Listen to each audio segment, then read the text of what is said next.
I'm Mayor Jon Mitchell, and this is City Jobs.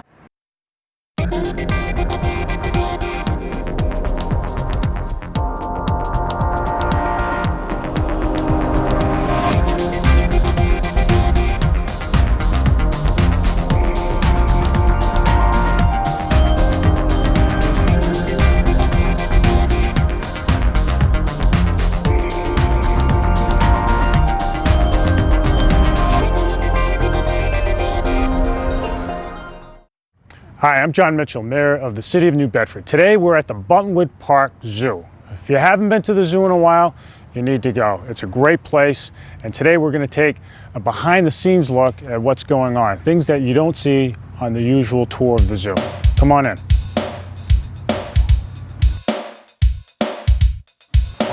Hey Keith, how are you? I'm doing all right. I'm doing all right. It's good to see you today. Hey, you. Hopefully the rain holds out today. It's looking pretty threatening right now. So we're here with Keith Lovett, the director of the Buttonwood Park Zoo, who's been on board for 8 months now? Yeah. Roughly 8 months, yeah. And who has done a fabulous job pulling staff together, making the grounds look better, and just really raising our game across the board. And Keith, tell me a little bit about what's going on today. What are we going to see today in general, and what's the latest at the zoo? Yeah, I mean, everybody knows we got some wonderful animals here at the zoo. We have Ruth and Emily, our beautiful elephants who have been here for a long period of time. But what a lot of people don't realize is how much work goes into taking care of these animals. It's not just coming in and petting the animals. Right. There's a lot of labor, a lot of science, and a lot of care that goes into these animals. So that's what we're going to do today. We're going to show you not only the animals, but how we take care of the animals on a daily basis. That sounds good. Sounds good. So where are we going to start today? I think we're going to start with elephants. You have elephant experience, right? Well, you know, I like to tell people that I come to my job with basically no relevant experience. I don't think I'm qualified, but I'll give it a shot. We'll give you a crash course. I'm willing to elephants. learn. Yeah, I'm willing to learn. Now, tell me a little bit. Just tell our viewers in general, you know, how many people go to the zoo over the course of the year? How many people does the zoo employ? Tell us about the big picture. Yeah, the zoo itself, I mean, it is actually one of the largest attractions in the South Coast. We do about 175,000 visitors per year. And what's great, it's one of the most affordable attractions in the region, so it's really accessible to the entire community. Not only do we have our general guests come to the zoo, we have an enormous amount of programs, educational programs, and every child in New Bedford gets to come into the zoo for free. So it is unbelievable. There's about 40 staff to take care of the zoo on a daily basis between the zoo and the Zoological Society. And there's a lot of work, and there's a lot of different things we do, not just taking care of the animals, but taking care of the grounds, feeding the food, running the carousel. So there's a lot that goes on here at the zoo. Yeah, no, that's great. It is a deal, and it bears repeating that the price for school children, New Bedford school children here at the zoo is FREE free. Absolutely. It's the right price, and there are people out there who don't even know about that deal. It's quite a deal, so people should take advantage of it because it's not just fun. It's not just about having fun. This is an educational institution, and it offers opportunities for kids to really to grow in many ways. And it's a great place. I can remember, and coming here as a kid, you know, I've lived a few blocks down the street. I used to come with my grandmother almost every day. Emily was still Emily there. I can remember it going back that far. It's the zoo right now is better than ever. So why don't we take a look? Absolutely. All right, thanks.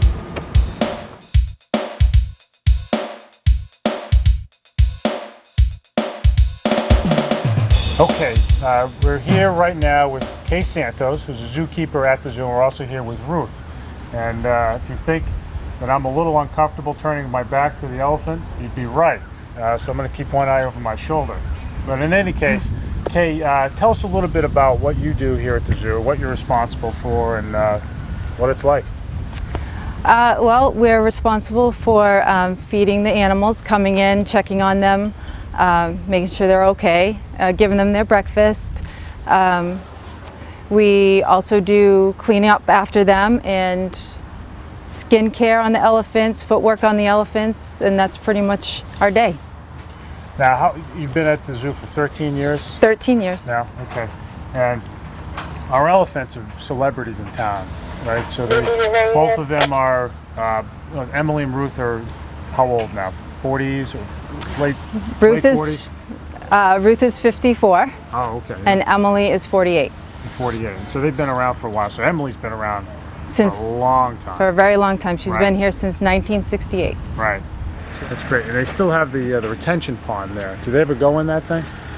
They go in there if it's very hot.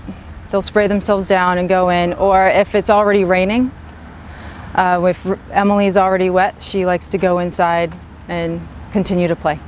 Now tell us a little bit about the training that you have to prepare you for your job. What's your background? What's your skill background? I majored in large animal science in school. Then I did my internship at Plymouth Plantation and worked with the rare breed program there. And then I got hired here, and they asked me if I wanted to be an elephant keeper. There was a position open, so that's how I. And the rest is history. The rest. The rest is history. All right, so what are we going to do today with the elephants? Well, we can give them some more of their breakfast. They had a little bit already, but we can give them the rest. Okay. All right, good girl. And then you can just put the food down right there. Right like that. Yep. And she'll eat it. Wow. And they can even eat the little, what are those pellets? That's her grain. Yep. It looks like she wants the grain more than the, oh, she got the celery. Yep. The trunks are amazing. All right, so tell us a little bit, tell us a little bit about the elephant's trunk. The elephant trunk has lots of muscles, and it's very, it has tremendous dexterity, right? If they Yes. can pick up those little pellets, that's Thousands of muscles. That's pretty good. It depends on which source you look up. There's different answers of how many are in there. Yeah. They're very good at picking up very little things. They can even pick up a dime. You can pick up a dime. Yes. Oh, that's unbelievable. And Asian elephants have one finger on their trunk. Africans right? have two. Asians have one. Oh, so okay. So tell us a little bit about what they eat every day. How much the poundage and so forth? About 200 pounds of hay a day, 10 pounds of grain, and 15 pounds of produce. Tell us a little bit about them. That's how much they weigh. Tell us a little bit about their habitat. Tell us how these guys are doing. They're doing really well. Emily weighs, last time we weighed her, she was 8,600 pounds. And Ruth weighs 7,400 pounds. They're in really good condition right now, which is what we want to keep them at, considering they are elderly elephants. Yeah. All right, guys, so tell us a little bit about what we're up to today. This looks like a device that's specifically made for whatever you're about to do. Yep, this is a foot stand for Emily's foot and Ruth's foot. We use this to file down their nails and their pad. It's really important to keep their nails and pad filed down and cleaned. In captivity, they cannot wear them down like they do in the wild. In the wild, they walk long distances and wear it all down. So they wear the nails down? Yep, and the pad. And the so we have to. Oh, when you say wear it down, the calluses rub off. Yep, the nails. We actually have to clip the nail down and then file it like this. Oh wow! So you actually have to do a manicure. Yes. Wow. Do you paint the nails too? No. This is called a hoof knife. Wow. So if somebody showed me that hook knife and said, guess what this is used for, I would never even come close to figuring it out. And we use this to open up the cracks of her foot. Oh wow. So it's important to get into the cracks so that we could clean it really well. Does that hurt? It does not hurt. Would you like to file some of the nails? Sure, I'll file. Just stand on this side. Wow. And go And what is she doing with her She's just resting her trunk. Oh, that's it. Move it just so it's easier. Emily, leave it. There you go. All right, so Yep, lots of pressure. Put more Pressure? Yes, there you go. wow. So this is We have to do this on, we do this on a daily basis. We check their feet every day to see if there's any issues. But to do a really good job, we have to do it at least once a week. once a week. Mm-hmm. So this is, you know what? This is the first time I've ever given anybody a pedicure or a manicure.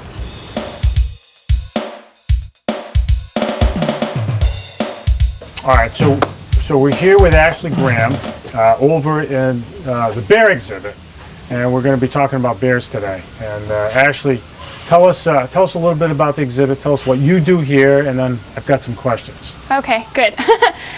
So yes, this is one of our black bears we have here. This is Toby. We also have two other bears.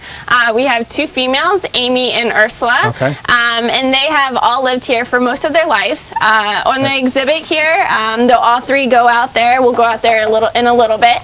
And then we do most of our training back here, and they actually stay back here during the nighttime. But we hand feed them most of their diet, which I'll show you during our training session in just a minute. All right. Okay. So back here we have these cages. They're Yes. basically chain link fence, and they're all individual cages. So this is Toby's cage right here. For right now, yes, we have them separated. Yeah. Yes, I mean you can go in there with him if you'd like, and it can be your and Toby cage. But yes, for right now this I is don't think Toby's he'd like cage. that much. No, I don't think unless so. Unless I were bringing food to him.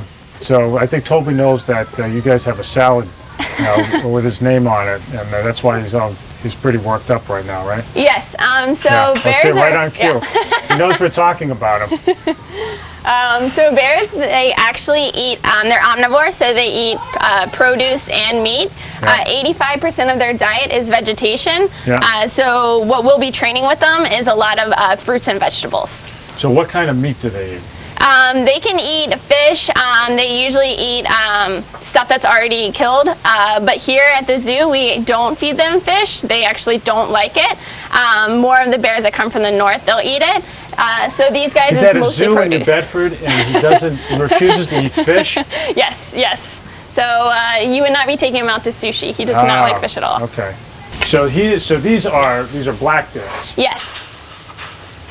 You And see they're how most tall- widely you see spread. how tall Yep. he is. Yes. So he's a big guy. So tell us why. Here's one thing I'm curious about. So you're feeding him food one by one, and you're giving him commands. So how come you're doing that instead of just throwing the whole bowl in there and letting him eat it? Well, we have to train them in order to get different behaviors. So say he got a scratch on him. Yeah. We can't just be like, oh, Toby, can you turn around and show us that scratch? Yeah. So when the vets come over, by doing this training, we're allowed to manipulate him with like the target pole in order for us to get a better look at it. Right. So a lot of it is for veterinarian procedures. I Or see. if something was wrong with one of his teeth, then if you open his mouth, we'll be able to get a better look at that. I see. Okay. And then these are little feeder puzzles we have right here. And this is just so they can search for their food. Gives them something to do. And what they would do in the wild is they wouldn't, like you said, have their food just out there. Yeah. They'd have to manipulate things for it. Oh, okay. So we're going to put some cranberries in here since they do like berries a lot, dried cranberries, and some of their chow in here that I talked about earlier. And we'll scatter them throughout the exhibit. All right. Sounds like Sounds fun. good? Sort of hide and go seek. It's like a scavenger hunt. It is. Okay. Here are your cranberries that you can put inside the balls, and then we actually have some jelly. They have a really good sense of smell, and we gave them blackberry jelly today, and you can put this on the trees as well. And then here's what the bear chow looks like. Where do I put that? You can scatter it out in the exhibit, or we can put it in this feeder puzzle right here. But since we have 3 bears, we try to spread the enrichment out over the entire exhibit. So one bear doesn't hog it all, such as Toby. Something told me Toby would do that. All right, so how many? Just as much as you want, yeah. Wow. Maybe we'll put one right over here so they can see it, so that people can. That is a People good can watch idea. them. All You right. can put some jelly under the log too, or under that rock. Under the rock? Yeah. All right.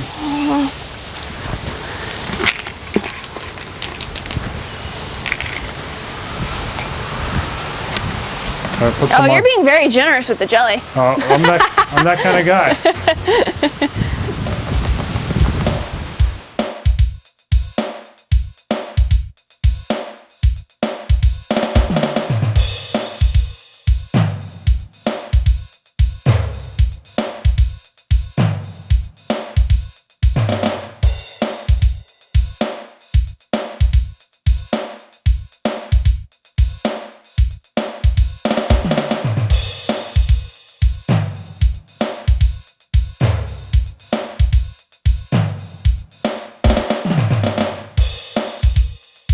Here we are by the seal exhibit with Christy Caterly and Sam Chamberlain, both zookeepers here, who are responsible for our seals. So let me ask you guys, tell us what we're looking at, tell us what you do, give us the lay of the land. Absolutely. So this right here is inside. This is actually our seal holding area. So the seals can come in and out anytime they want. If they want to rest and get away from the, all the noisy public, or if they're not feeling well, we can actually use this area to quarantine them and keep them in this area for treatment. So this is our holding area. If we turn around to our other side, this is actually our kitchen. I don't know if you want to come on in. We're actually going to go ahead and do some fish prepping. Before we do that, I'll just give you a little bit of insight of what we do and how we care for our animals. So marine mammals is actually a lot going on as far as their care. This is our board that we have that sort of goes over what needs to be done on a weekly, daily, and monthly basis. So we don't have to read through this, but there's water quality, pool maintenance, filtration maintenance, and a lot of cleaning. So that's a huge part of our job. Today what we're going to do is actually do some fish prep. So we can go ahead and teach you a little bit about that, and then later on we'll go ahead and do a seal feed, which obviously the seals are hungry and they're waiting for their I bet they are. Yeah, they're waiting for me. They are. And So suffice to say that there's a lot you have to do. It's not just a matter of watching them swim around all day. Correct. There's a tremendous amount of work It is. done behind the scenes. this is one of the types of fish that we feed. So this is capelin. It's a smaller fish. All right. And then their favorite fish Ooh.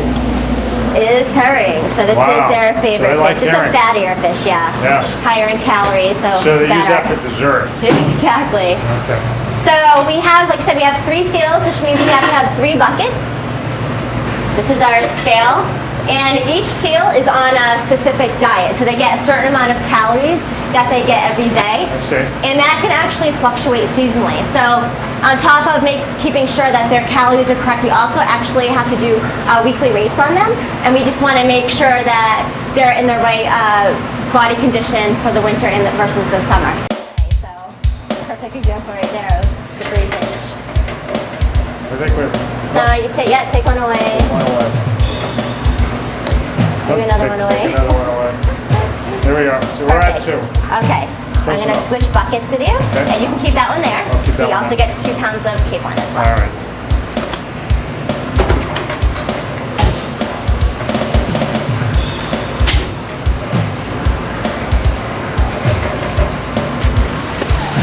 And I'm going to have Blue come out, and I'm going to actually demonstrate some to you first. Some of the behaviors that we taught him. Those behaviors actually help us take care of them. Blue seats. Good boy. Okay. Target. Good. Layout. So this is actually called the layout. We actually teach all of our seals to lay out. And so what that means is he's actually laying out, staying still in this position, and then I can move around him, the vet can move around him, and we can do a physical examination to make sure he has no cuts or bruises or scratches and that he looks good. So this is actually one of the really beneficial behaviors. So like I said before, another reason why we train our seals, we actually can show different natural behaviors to the public. So you're going to go ahead and do some of those fun behaviors. So you're going to actually ask him to talk and vocalize. Oh, He heard me and vocalized. He cheated a little bit, but now I'm going to have you do it. So you're going to yell talk, talk. And you're also going to... It's fun. Yeah.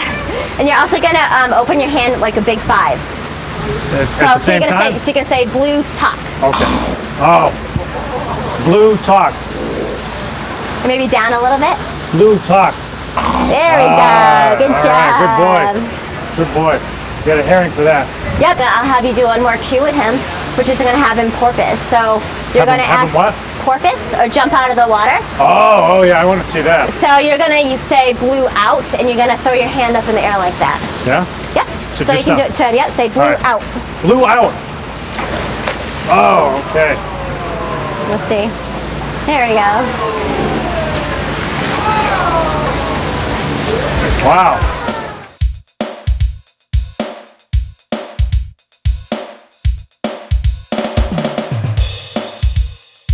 All right, so we're here with Mike Weaver, who is a zookeeper responsible for the horse exhibit here at the Buttonwood Park Zoo. And Mike, tell us, this is one big horse.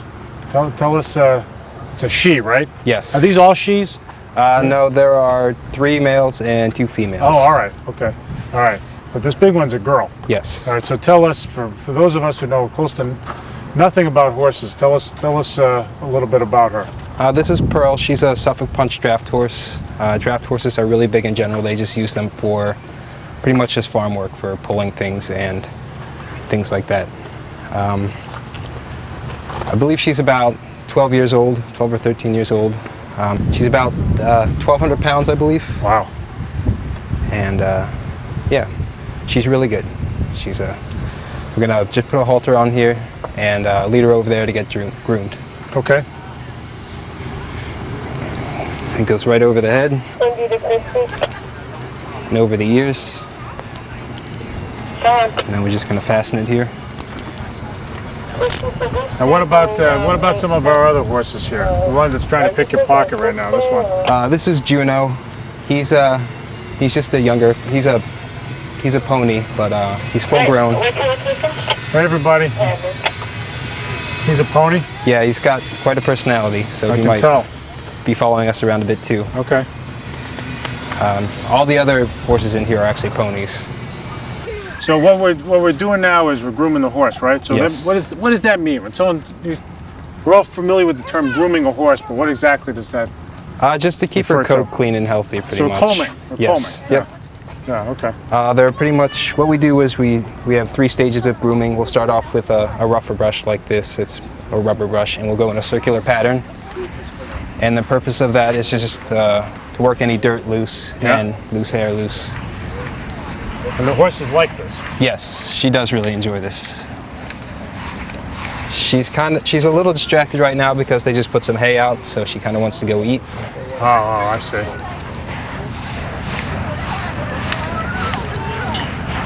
All right, and then the next step is we'll take a shed comb like this. What's this called? Shed comb. A shed comb? And we'll kind of just...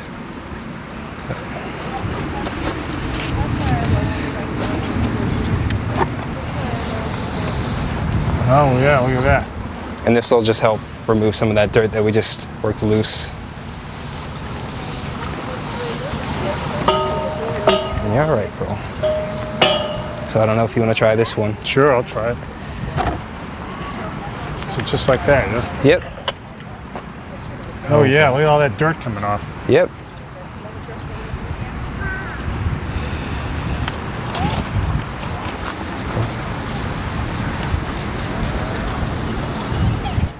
What do we have next? Now So one of the 3 final stages? steps is just it's a really soft brush, and you kind of just brush along. Yep. And this just gets rid of the dirt on the top? Yeah. So how often do you do this? It should be done daily. We don't Really? always get to it. Yeah. But the horses like this. Yes. So Keith, you saw a lot today, a lot behind the scenes. And I learned a lot today. And every time I come back to the zoo, I learn something else. And that's sort of the point of the whole thing. Yeah. That you can come to the zoo. It is an educational institution, especially for kids, but not just for kids. But every time you come back, you pick up something a little bit different. And I did today. And That's part of the excitement here, right? Yeah, it's the excitement. It isn't just, obviously we have some unbelievable animals that you get to see on a daily basis, but there are things always changing at the zoo. The animals are fairly consistent, but what the animals are doing, how you see them, they change with the weather, they change with the seasons. And one of the things we are doing at the zoo now is we're really getting the zookeepers up front and focused on. A lot of times we did a lot of our animal training and a lot of our care of the animals behind the scenes, where we brought that to the front so people can really get a better appreciation, not only about the animals, not only about the keepers, but what it means to take care of an animal and why these animals are here. And it's been very successful with guests.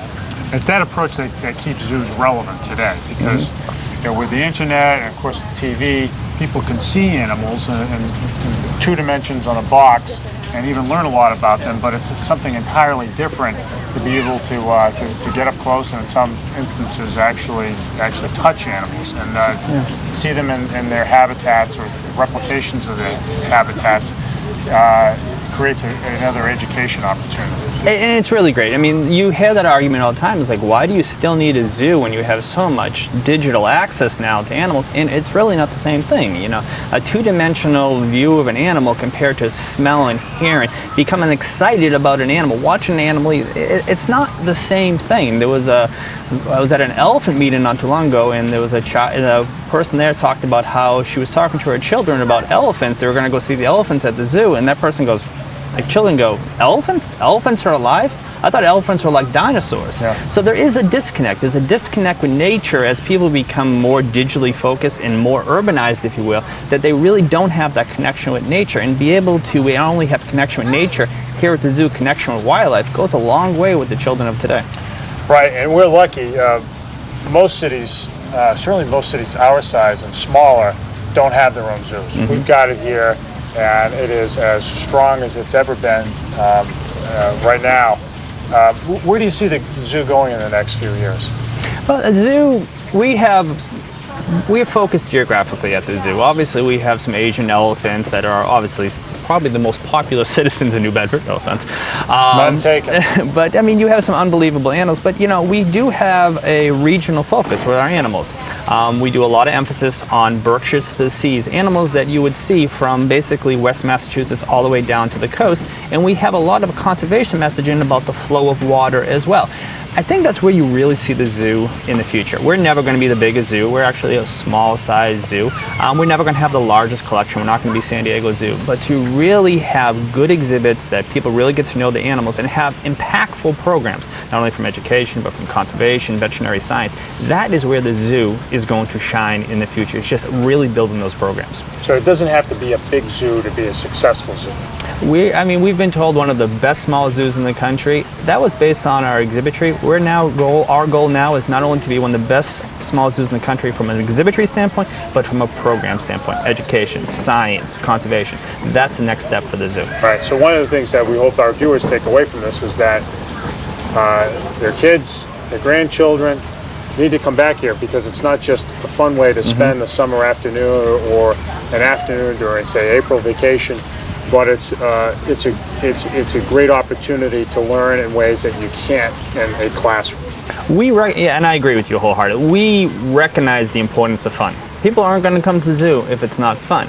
So the goal is not only to make a fun family atmosphere at the zoo, but actually have the opportunity for children to learn, not just learn, but learn in a fun way. One of our big goals is exploration. It's not just reading a sign, it's interaction, it's touching. We really want people to explore when they come at the zoo, see something different every time they come, and appreciate wildlife that much more every time they come. Yeah, I think you do. As I was saying at the outset, I think every time I come here, I see something just a little bit different. It's that rich of a place, and it bears emphasizing, Keith, that it's a great deal. So again, New Bedford school children get in FREE free.